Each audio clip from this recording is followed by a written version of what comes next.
Welcome to the last breakfast. Please enjoy the video.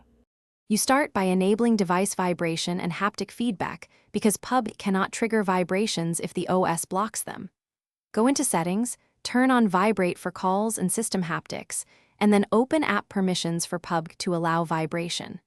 Once done, launch PUBG Mobile and check the in-game settings. This prepares the pipeline so the game can output signals.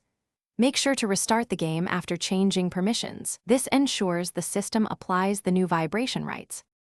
You now configure PUBG internal vibration options, which control when and how strongly the phone buzzes.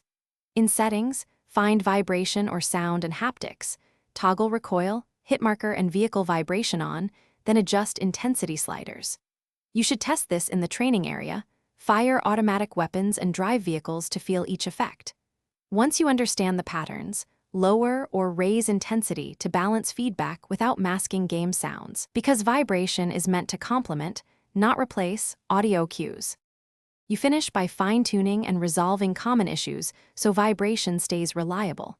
Disable aggressive battery saver or do not disturb modes that suppress haptics, and update both PUBG and your OS for compatibility. If using a controller, repair or check controller firmware.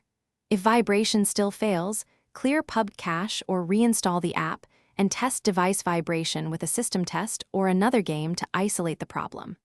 If reinstalling, backup settings first. This preserves your control layout and progress. Thanks for watching. If this was helpful, leave a like and consider subscribing. See you next time.